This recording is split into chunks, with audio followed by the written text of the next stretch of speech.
ika-77 kabanata. Wala nang buhay si Basil nang datna ng demon na si Hearn. Isa rin siya sa vice general ni Sargus at siya ay ang ikalawa sa malalakas. Hindi matutuwa si General Sargus sa sinapit ng kanyang anak. Winika ng lalaking demon. Nakasuot ito ng itim na pantaas na sakto sa kanyang katawan at ang pambaba nito ay simpleng pantalon lamang na gula-gulanit. Ang balat din nito ay naiiba dahil kulay itim ito at makikitang may buntot din itong ang dulo ay isang matalas na talim. Kanina lang nga ay may malakas na presensya siyang naramdaman dito na naglaho rin kaagad. Kung napaaga lang sana siya ng dating ay baka naabutan na niya ang gumawa nito sa anak ni Sargus. Isa pa, nararamdaman din niya ang ilang pagkawala ng mga presensya ng kanyang mga kasamahan. Nawala na si Carrie, ganoon din si Minerva. Tumingin pa sa itaas si Hearn at kalmadong nilapitan ang bangkay ni Basil pagkatapos. Naglaho na rin nga ang presensya ni Flavio. Nagulat na nga lang din siya nang mawala rin ang kay Matador na higit na mas malakas sa kanya. Anong nangyayari rito? Posible ba silang matalo agad ng ganoon kabilis?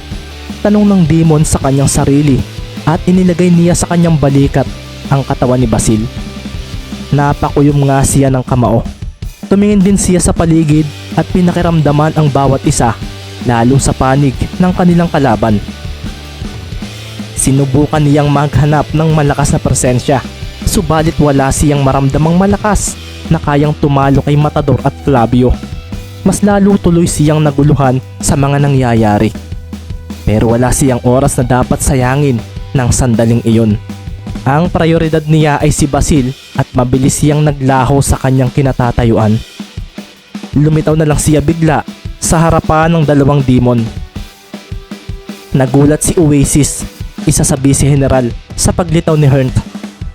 Nang makita nga niya ang katawan ni Basil ay agad din itong naalarma. Wala na kasi ang ulo ng anak ng kanilang pinuno at hindi ka nais-nais na makita ito. Ibaba mo kaagad si Basil, kailangan natin siyang maibalik sa dati. Bulalas na winika ni Oasis na biglang kumawala ang itim na aura.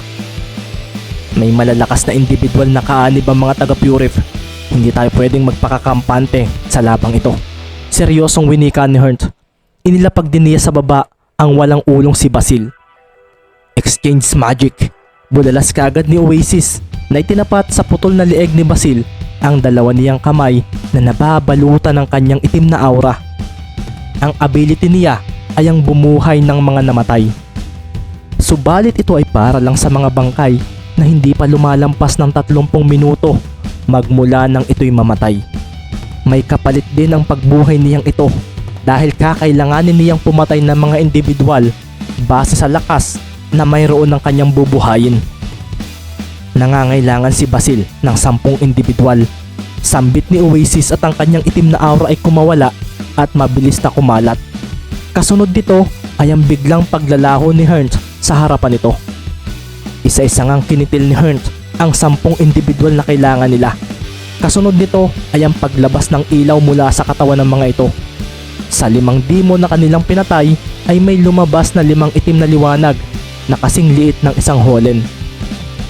Habang ang mula naman sa 5 taga-Purif, ang liwanag na lumabas naman sa mga ito ay dumidepende naman sa kulay ng kanilang aura. Mabilis na ginawa ni Oasis ang paglalagay ng mga liwanag mula sa mga sakripisyo patungo sa katawan ni Basil. Kasunod nga noon ay ang tila paglitaw ng mga laman mula sa putol na leeg ng binatang demon. Tumibok-tibok pa iyon hanggang sa tuluyan na nga muli itong sumuloy. Bumalik ang ulo ni Basil at makikita agad sa katawan nito ang muling paghinga. Kasalukuyan na itong natutulog at nang makita iyon ni Hearn at Oasis ay bahagya silang nabunutan ng tinik. Naisalba nila ang anak ni Sargus. Mabilis na nagsalita si Oasis. Kailangang dalhin mo rito ang mga katawan ng mga namatay nating mga vice general. Si Hearn ay hindi naman nag-alinlangan. Naglaho kaagad siya at kasunod noon ay ang biglang paghina ng tuhod ni Oasis. Malaking bahagi ng kanyang lakas ang mawawala kapag ginagamit niya ang kanyang ability. Dito nga ay sinikulan niya ang matabang demon na sarap pa rin sa pagtulog sa kanyang likuran. Norlas, gumising ka. May kalakasang winika ni Oasis, ngunit parang mantikang tulog ang kasama nito. Si Oasis at Norlas ay hindi ganoon kagaling pagdating sa pakikipaglaban katulad ng mga kasama nila. Subalit napakalaking bagay ng kanilang ability kapag may mga labang kagaya nito.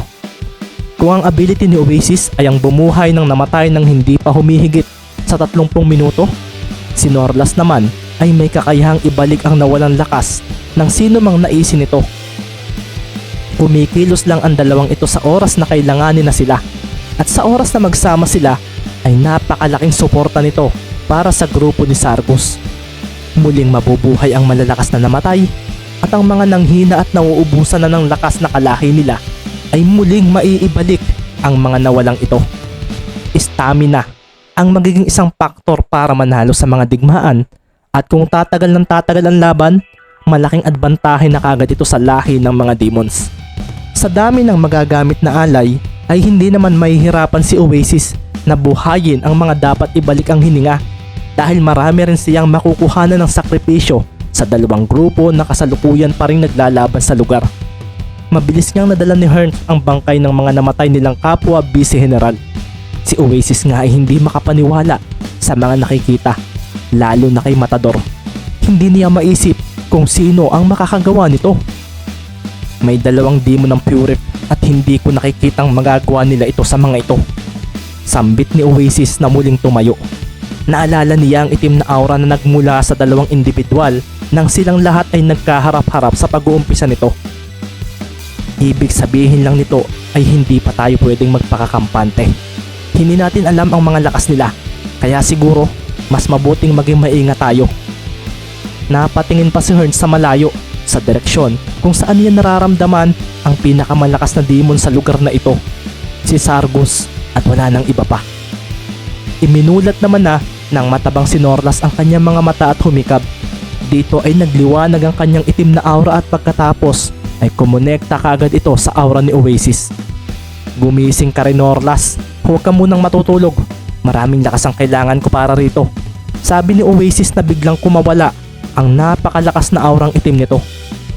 Kasabay nga nito ay ang pagkayap nito sa ere na mabilis ding tinungo ang mga nilalang na pwede nilang gawing sakripisyo sa kanilang pagbuhay.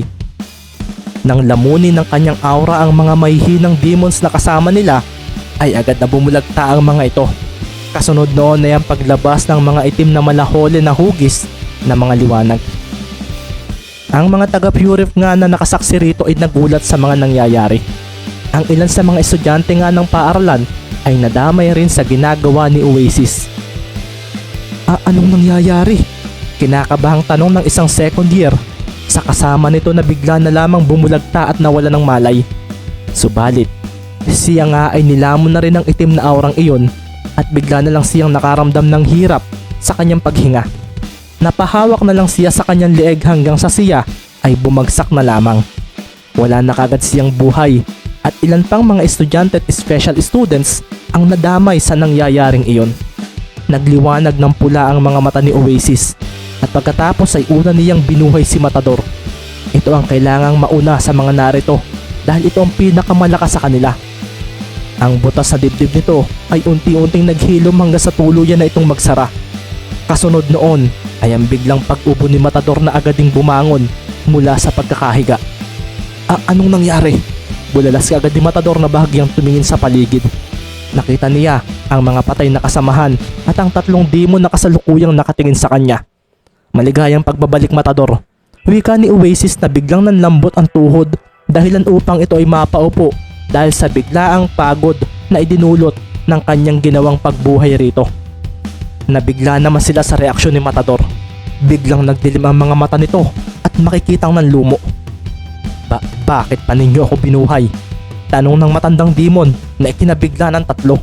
Si Norlas nga ay napabangon ng hindi inaasahan dahil doon. Anong nangyayari sa iyo, Matador? Tanong ni Norlas sa matanda na hindi niya malaman kung bakit nanginginig ang mga kamay habang magkadaop.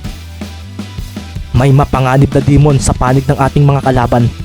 Nabigla na nga lang sila nang maramdamang naglaho na rin ang presensya ni Warum, na sinundan din ang paglalaho ng mga presensya ng ilan sa malalakas pa nilang mga kalahi. Anong nangyayari? Bakit parang bumibilis ang pagkatalo ng ating mga kasamahan? Bulalas ni Hearns na hindi makapaniwala sa mga nararamdaman sa paligid. Dito na nga nagsalita si Matador. Hindi si Sargus ang pinakamalakas na demon sa lugar na ito. Napatingin sa matanda ang tatlo niyang mga kasamahan. Hindi nila maisip kung paano ito nito nasasabi, gayong malinaw namang si Sargus ang nangingibabaw sa kanilang pakiramdam ng mga oras na iyon. Napatingin nga sila ng sabay-sabay sa lugar kung saan nagmumula ang napakaliwanag na asul na apoy. Naramdaman nila ang nag-uumapaw na aura ni Sargus.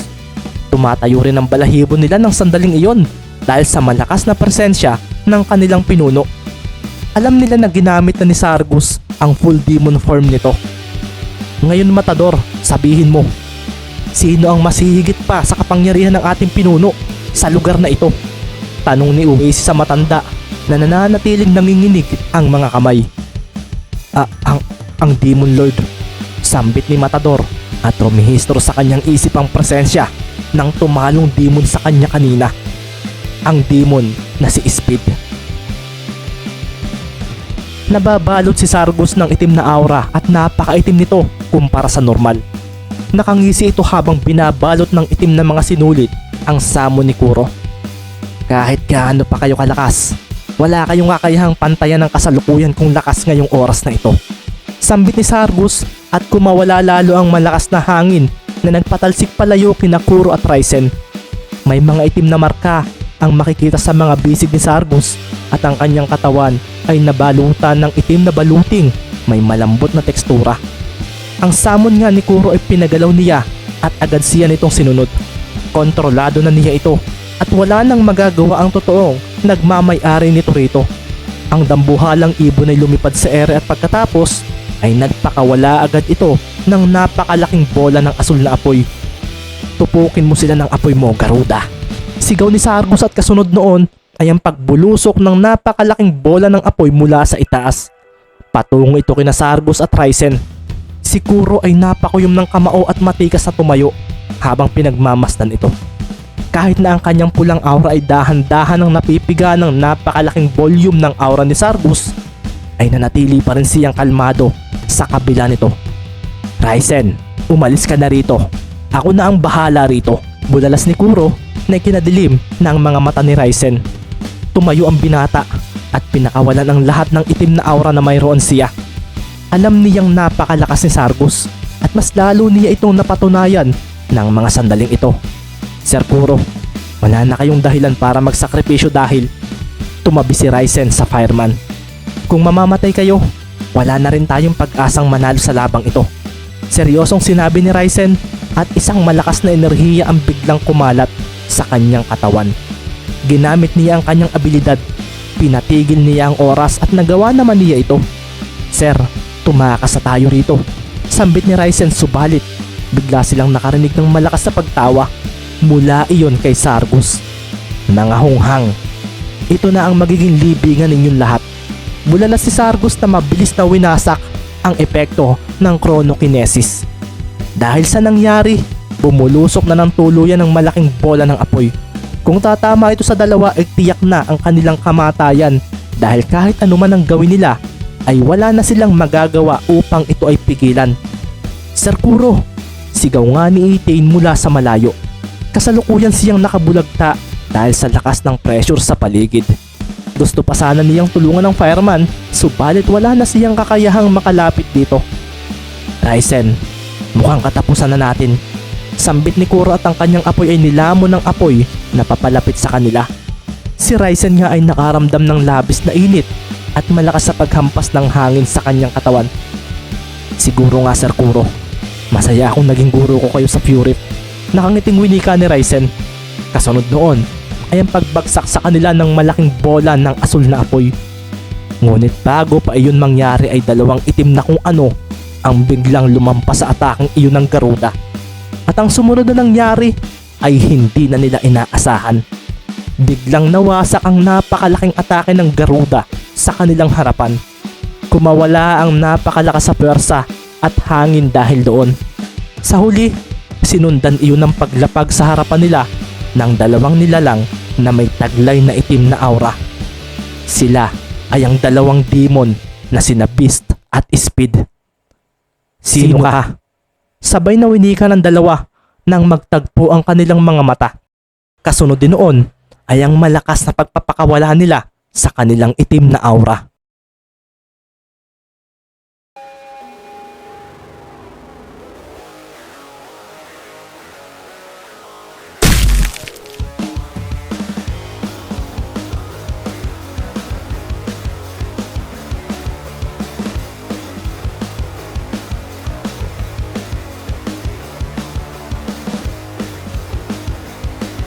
Ika-78 kabanata. Kakaibang bilis at mambihirang lakas ang naramdaman ni Speed nang biglang kumawala mula sa kanyang katawan ang higit na mas malakas na black aura. Dahil sa nakita niyang bangkay ni Luther ay dito na nagising ang kanyang demon side. Katulad ni Beast, nang lamunin na ito ng kabuuang bahagi ng kanilang pagiging demon ay mawawala ang tipikal nilang pagkatao at mas mangingibabaw ang pagiging halimaw nila. Kasama ito sa pagiging isang malakas na demon, at sa oras na matalo nila ang paglamo nito sa kanilang utak ay dito pa lang nila magagamit ang buong potensyal ng kanilang kapangyarihan. Pakikipaglaban at pagpatay sa mga kalaban. Ito ang nasa isip ni na Speed at Beast nang sila ay maging mga ganap na demons. Si Speed nga ay nagawa pa ring makontrol noong una ang kapangyarihang mayroon siya.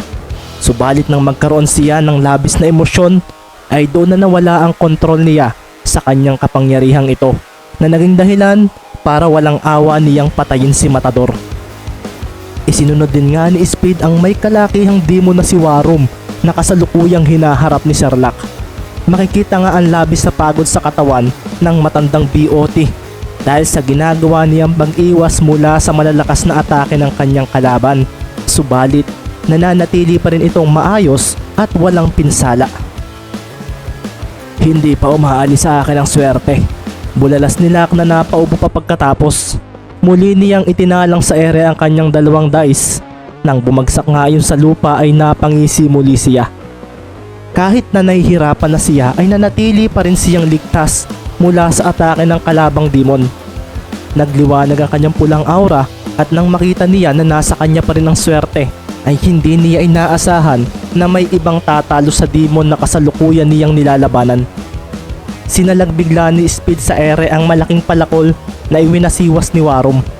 Labis nga ang pagkagulat ng demon na iyon at nabigla na lang din siya nang maramdaman ang nakakatakot na presensyang mayroon ito. Ano ito? Tanong ni Warum na napatingin bigla sa mapulang mga mata ng demon na kasalukuyang nakangisi sa kanya. Naalarma na lang din siya nang winasak na nito ang kanyang sandata gamit ang isang kamay at pagkatapos ay dumiretso ito patungo sa kanyang ulo. Rumihistro sa isip niya ang presensya ng Demon Lord at napapitlag na lang siya nang may kung anong bagay ang biglang bumaon sa kanyang dibdib. Kasama nito ay ang pagkaputol din ng kanyang ulo. Mahinang demon. Bulalas ni Speed na mabilis na kinuha ang puso ng demon na nasa kanyang harapan. Walang pag-aalinlangan niya rin itong pinisa sa harapan nito at nagulat na lamang si Locke sa ibaba nang masaksihan iyon. Mapanganib ang isang ito, pero wala rin akong magagawa upang siya ay pigilan. Wika ng matanda sa ibaba. Naka-alerto rin siya sa mga posibleng mangyari. Pwede kasing atakihin din siya nito at kung mangyari iyon, matitiyak niya ang kanyang kamatayan.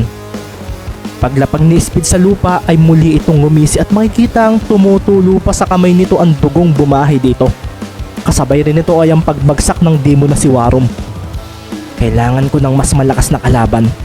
Hindi ako kontento rito. Mahinang sinabi ni Speed at may naramdaman siyang malakas sa presensya mula sa malayo.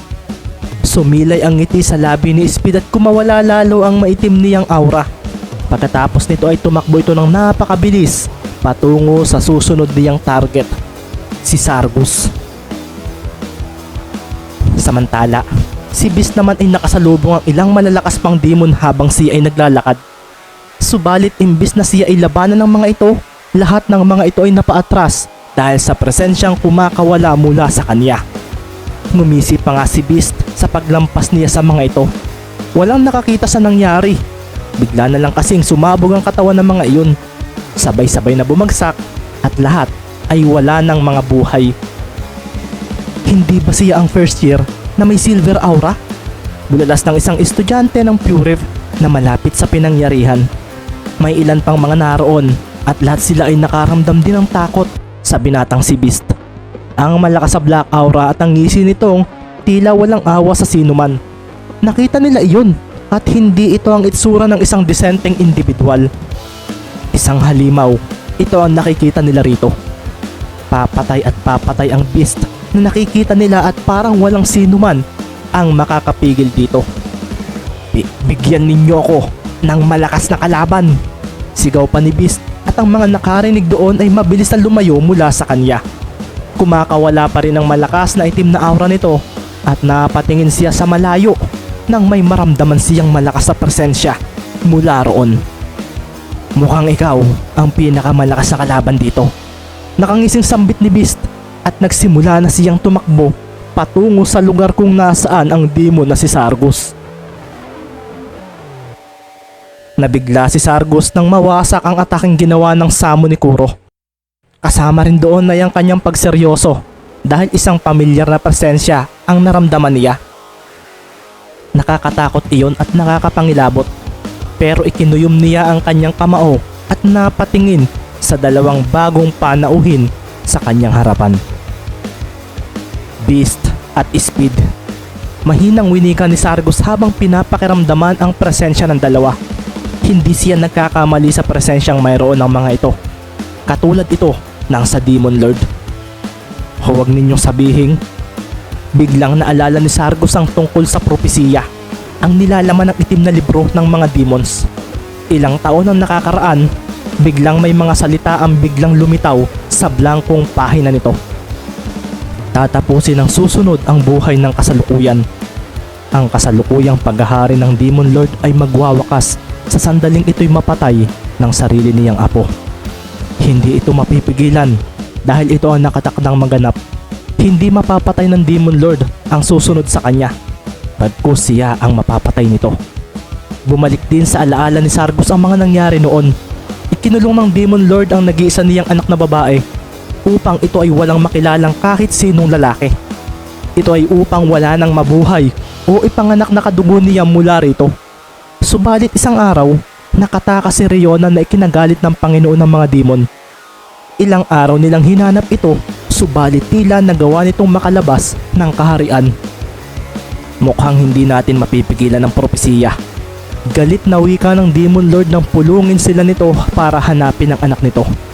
Tandang-tanda pa ni Sargus kung paano nagalit ang Demon Lord. Ilang araw na nagdilim ang kaharian noon at araw-araw bumubulusok sa lupa ang malalakas na kidlat na sumusunog sa ilang bahagi ng kanilang lugar. Dahil nga anak niya si Riona, malakas din ito kaya nagawa nitong maitago ang presensya nito mula sa kanyang ama. Dito na nga nagsimulang mag-isip ang Demon Lord ng ibang paraan para sa propesiyang ayaw niyang maganap. Dito na nga niya sinimulang sanayin ang kanyang mga oni. Kung hindi niya magagawang patayin ng papatay sa kanya, ipapagawa niya ito sa iba. At wala siyang ibang malalapitan kundi ang 8 pinakamalalakas niyang mga alagad. Sinanay ng Demon Lord ang 8 para mawala ang takot kapag ang presensya niya ay naramdaman. Inuruan din niya ang mga ito ng teknik at mga paraan para mas maging malakas sa pakikipaglaban. Huminga ng malalim si Sargus at ikinalma ang sarili. Gaya ng sinabi ng Demon Lord sa kanila, sa oras na makaramdam sila ng presensyang katulad ng sa kanilang Panginoon, patayin nila ito nang walang pag-aalinlangan. Hindi ko alam kung paano naging dalawa ang demon na katulad ng presensyang mayroon ng Demon Lord. Pero isa lang ang ibig sabihin nito. Ngumisi si Sargus at kalmadong naglakad patungo sa dalawa. Siya ngayon ay nasa full demon form, ang pinakamalakas niyang estado. Marami rin siyang paraan upang mapatay ang dalawang ito at sisiguraduhin niyang hindi siya mabibigo rito. Matutuwa ang Demon Lord sa ibabalita ko sa kanya pagkatapos nito. Bulala si Sargus at bigla na lamang siyang naglaho. Kasunod dito ay ang mabilis niyang pag-atake sa dalawa na kasalukuyang hindi pa siya pinapansin. Nabigla sina Speed at Beast nang maramdaman ng nakakapangilabot na presensyang lumalabas mula sa nilalang na balot ng napakaitim na kapangyarihan. Nasa harapan na nila ito at hindi na nila nakita ang sumunod na nangyari. Naramdaman na lang nila ang pagtama ng malakas na suntok sa kanilang mukha. Kasunod noon ay ang malakas sa pagbaon ng kanilang mga katawan sa lupa ang kanilang kinatatayuan. Sa lakas noon ay nagkapitak-pitak ang lupa at umangat ang ilan sa bahagi nito. Hindi pa roon natapos si Sargus. Tumalon siya sa ere habang pinagmamasdan ang dalawa habang nakabulagta. Dito ay pinakilos niya ang samo ni Kuro sa kanyang itaas. Kasunod nito ay ang pagbuga nito ng napakalaking asul na bola ng apoy. Tupukin mo sila, Garuda. Tumatawang winika ni Sargus at sa isang iglap ay dumiretso ang napakalaking apoy na iyon sa ibaba. Sa lakas noon ay lumikha ang ataking iyon ng napakalakas sa pagsabog na nagpatalsik sa lahat ng nasa malapit. Napasama roon si Kuro at Raisen na wala ng lakas dahil sa kanilang pakikipaglaban. Nakita rin nila sina Speed at Beast kanina at hindi sila makapaniwala sa bagong imahe ng dalawang iyon. Ang presensya nila, hindi ako maaaring magkamali, katulad iyon ng sa Demon Lord. Sambit naman ni Raisen sa sarili matapos bumagsak sa lupa. Naisip din niya bigla ang propesiya. Posible bang isa sa inyo ang apo niya? Hindi. O baka kayong dalawa ang apo niya? Ang malakas na hangin ay kumawala sa paligid at ang napakakakapal na usok ay binalot ang buong lugar dahil sa pagsabog na iyon.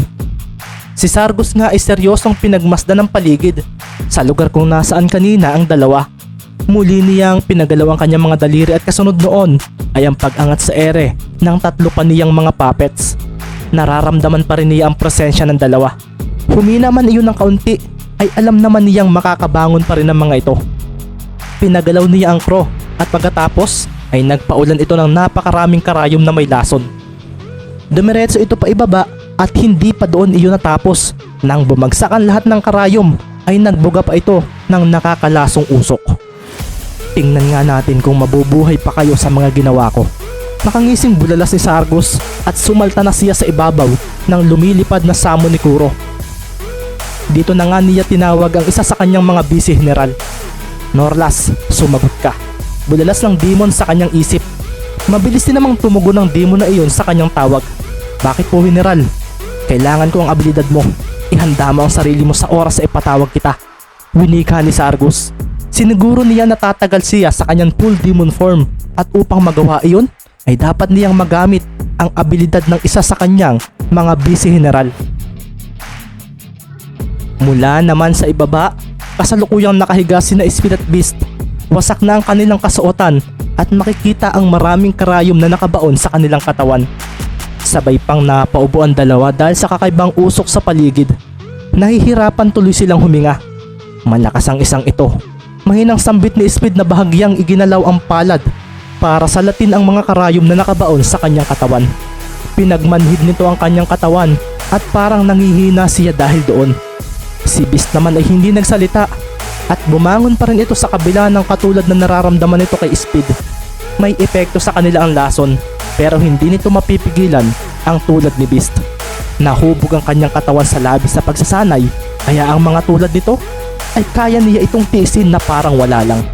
Isa pa, kung mananatili siyang nakahiga ay maaaring mawala ang oportunidad sa kanya na makalaban ang nilalang na kasalukuyang nasa ere.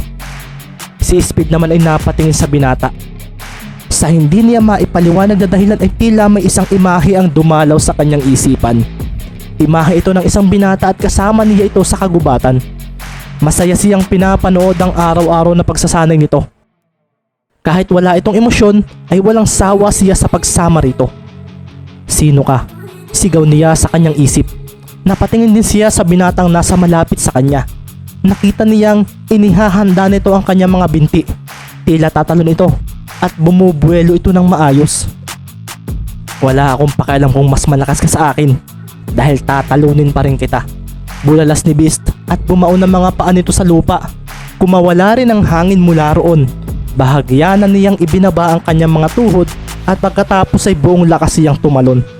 Napakabilis noon at napakataas ng inabot ni Beast. nakita na rin niya ang target na si Sargus nang lumampas siya sa makapal na usok na bumabalot sa ibaba. Kasabay rin noon ay ang paghinga niya ng maluwag dahil wala na ang lason sa paligid. Lumalaban ka talaga, Beast, sambit ni Sargus at pagkatapos ay inutusan niya ang Garuda. Wala kang magagawa sa ere dahil hindi ka marunong lumipad. Kaya ibig sabihin nito, bukas ang depensa mo. Dito ay mabilis na nagpakawala ng malaking bola ng asul na apoy ang Garuda. Pagkatapos ay mabilis itong sinalubong ang demon na si Beast. Hindi ka na makakaligtas sa apoy na ito, sigaw ni Sargus at tumawa pa siya ng malakas nang saluhin lahat ni Beast ang napakainit na apoy na iyon. Sumabog ang napakalaking asul na apoy nang salubungin ito ni Beast. Kumawala ang napakalakas na hangin na naging dahilan upang ang usok sa paligid ay maitaboy palayo. Ang lakas ng binatang si Beast ay naglaho dahil doon. Sa kabila ng ipinapakita niyang lakas, ay hindi ito sapat para matalo ang isang demon na hindi natatakot sa presensyang taglay niya. Kung ang iba ay nasisindak sa aura nila, iba na pagdating sa mga Oni. Dahil sa ang lakas si Sargus ay higit sa dalawa, hindi sapat ang pagkakaroon nila ng nakakapangilabot na presensya para ito ay matalo. Nagawang matalo ng dalawa ang ilan sa kanyang mga alagad dahil nasindak ang mga ito sa taglay nilang lakas. Ngunit siya bilang isang Oni, hindi siya dapat matakot sa dalawang ito sapagkat higit na mas makapangyarihan siya sa mga ito. Ngumisi si Sargus habang pinagmamasdan ng umuusok na katawan ni Beast. Bumubulusok na ito pa ibaba at makikitang nawala na ito ng malay. Nawala na rin ang itim nitong aura ng mga oras na iyon. Habang bumubulusok pa ibaba ang katawan ng binata, isang demon naman ang kasalukuyang nagdidilim ang paningin ng mga oras na iyon. Isa-isang naglaglagan sa lupa ang mga karayom na nakabaon sa katawan nito. Kumakawala ang itim nitong aura at makikitang may mga itim na kuryente rin ang paminsan-minsan ay dumadaloy sa kanyang mga binti. Biglang naglaho si Speed at sinambot ang katawan ni Beast bago pa man ito bumagsak sa lupa. Wala na ang pulang buhok ng kanyang kaibigan at nakahinga siya ng maluwag nang maramdamang humihinga pa ito sa kabila ng tinamo nito. Beast, marahang inilapag ni Speed sa lupa ang katawan ng kaibigan. Pagkatapos nito ay tumingala siya sa ere. Kumakayap ang kuryenteng itim sa buong katawan ni Speed. Napakuyom siya ng kamao at pinagmasdan si Sargus. Beast, sa pagkakataong ito, ako naman na magiging hero mo. Bulalas ni Speed at dumaloy ang itim na kuryente sa mga binti niya. Kasunod niyon ay ang napakabilis niyang paglalaho. Mula sa kawalan, isang napakalakas na sipa ang biglang tumama sa katawan ni Sargus na nasa ibabaw ng ulo ng samon ni Kuro na kanyang sinasakyan. Paanong narito ka na agad? Bulalas ni Sargus habang pinagmamasdan ang nagngangalit na mukha ni Speed na kasalukuyan siyang binibigyan ng napakalakas na sipa. Ngumisi bigla si Speed nang tumalsik ang katawan ni Sargus pa ibaba. Napakalakas noon at lumikha pa iyon ng malakas sa pagsabog sa ibaba nang bumagsak ito sa lupa. Huminga ng malalim si Speed at pagkatapos ay muli siyang naglaho at lumitaw sa harapan ng bumagsak na si Sargus. Seryoso niya itong pinagmasdan at pagkatapos ay dito na siya nagsalita. Dahil ako si Speed, ang pinakamabilis sa lahat.